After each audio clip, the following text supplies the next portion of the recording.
Hmm. Yung ano akong maluto gabi na, mga alas 5 na yan, madilim na sa Pilipinas. Oh. May nagkakatok. Tiningnan ko, yung babae may dalang anak na maliliit pa. Yun. Sabi sa akin na mahingi ng ng bigas. Kasi yung niya, yung asawa niya daw, na yan, na preso. Yung nakita ko yung mga anak at hindi pa daw sila nakain. Kaya naawa ako, binigyan ko ng bigas. Yun talagang siyempre, binigyan ko at kasi tinitingnan ko ang posisyon ko para kung ako iyon. Tapos walang makain, ganun.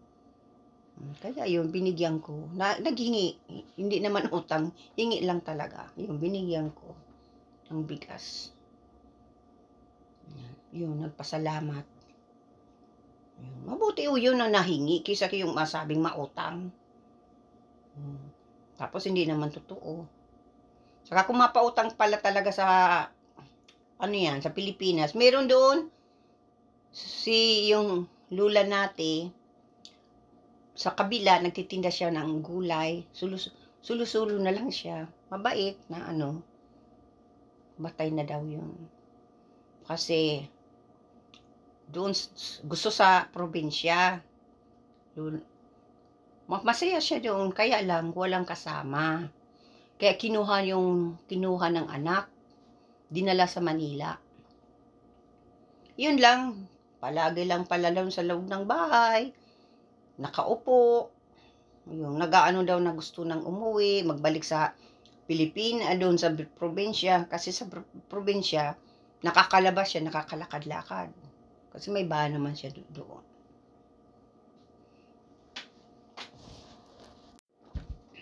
Yun na. Ayaw daw ni Lula natin na magbalik.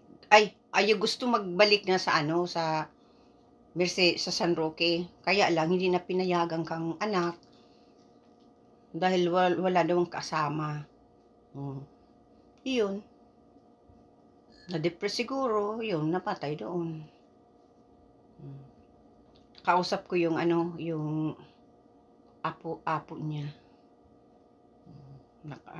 Tapos yung bahay nila for sale, kaya lang ma-widening. Kaya sayang din. Tiningnan namin yun, yung bahay na yun. Maganda sana. Kaya lang, kalahati ng bahay, madadala pag nag-widening. Siguro ngayon, dadala na yun sa pag-widening, wala na. Maano na yan. Kasino na yung matitira sa ng bahay. Yun. Kaya, grabe, ang yan, ang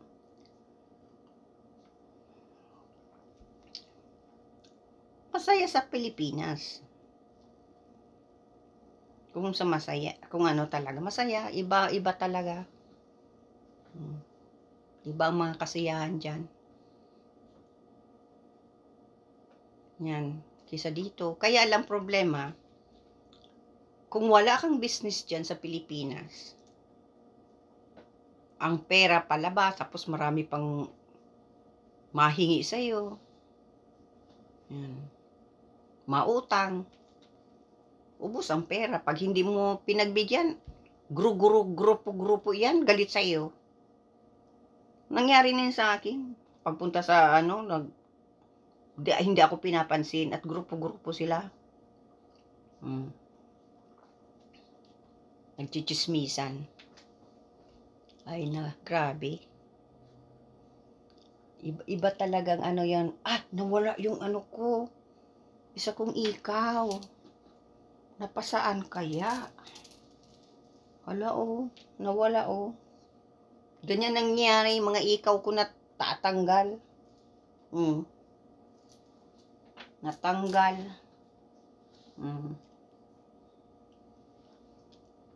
Sayang lang. Di ko alam kung nawala sa labas o sa loob ng bahay. Wala na. Ganyan ang nangyayari sa aking mga ano yan. Ano ko? Ang aking ikaw. Palaging nawawala ang kabila. Sayang. Ay, naku po. Nag-business din naman ako sa first farm. Ay, Diyos ko po. Ay, Diyos ko. Linoko din. Ay, Diyos ko.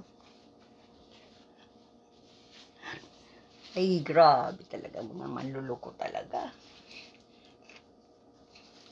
Mga manluloko. Palaging wash out, wash out, wash out.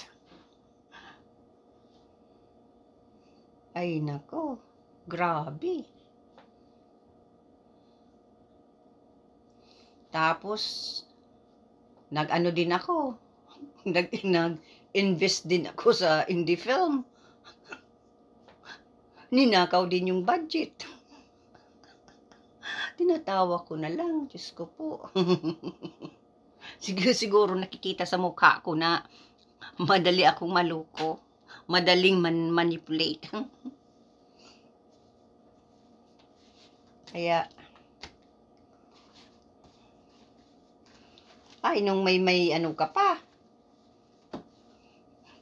may pera ka pang ibibigay, Diyos ko po. Para akong hinog na prutas. Yan. Maraming mga bupuyog.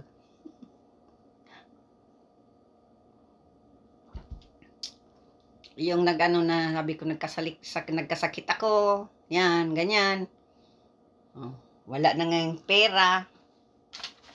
Hala. Wala nang nakakaalala sa akin. Hindi na ako kilala.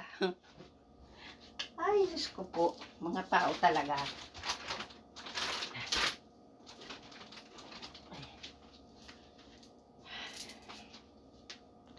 Grabe. Grabe. Marami pa akong i-mention.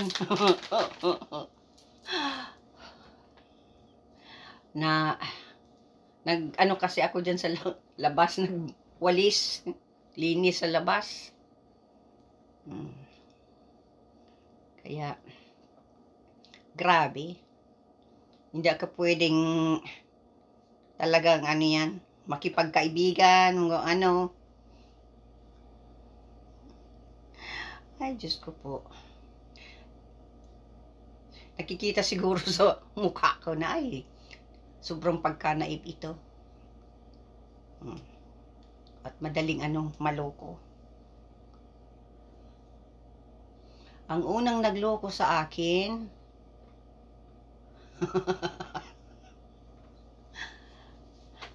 unang nagloko sa akin, ay, mapanood mo ito, ikaw.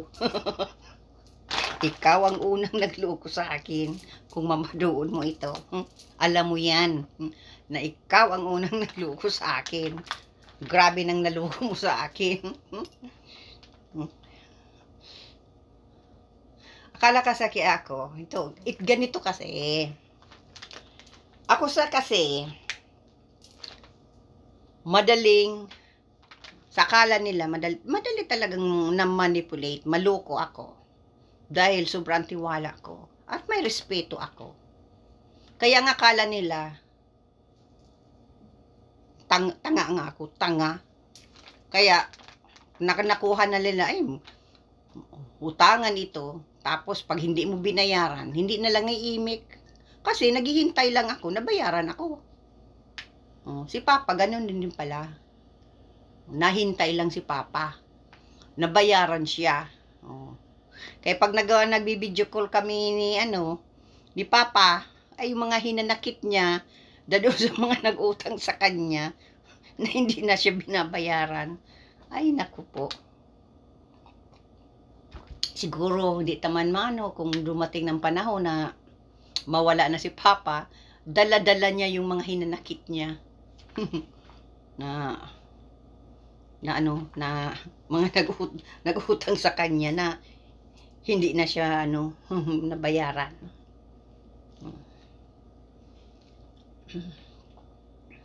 Ay, nako po. Kaya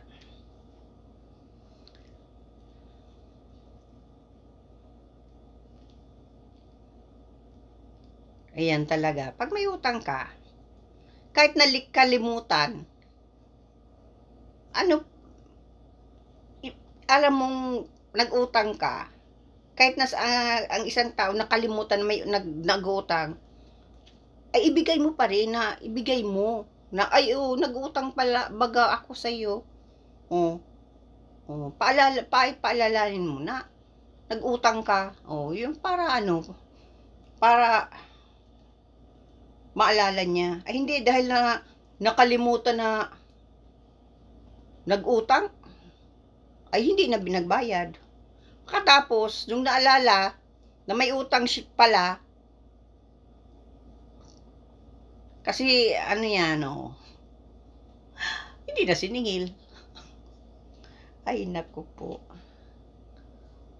Nagpautang yung na nahihiya. Ay, grabe. Ay, grabe yung yan. Na-manipulate ako masyado.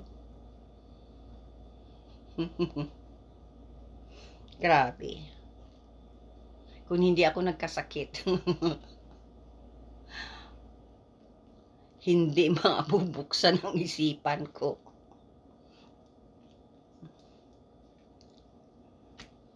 Sabi siguro ng Panginoon na Jesucristo, bibigyan kita ng sakit para mabukas yung mo, ang mata mo. Yung okay na, nagpaloko ka ulit. Nagpaloko ulit.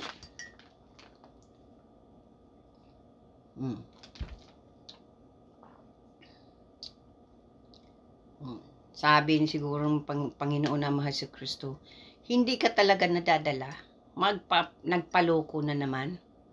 Sige, bibigyan ulit kita ng sakit para mamulat na ang mata mo, para hindi ka na hindi ka na maloko.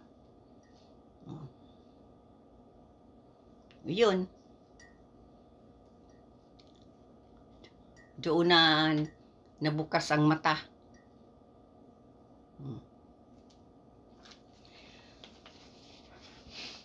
Doon na. Kaya,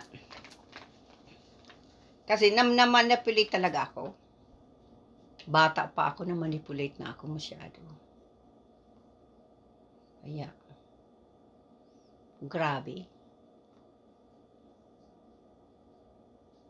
Tapos, mapangako, nababayaran ako. Hindi naman ako binabayaran. Ay, natawa na lang ako. Excuse me.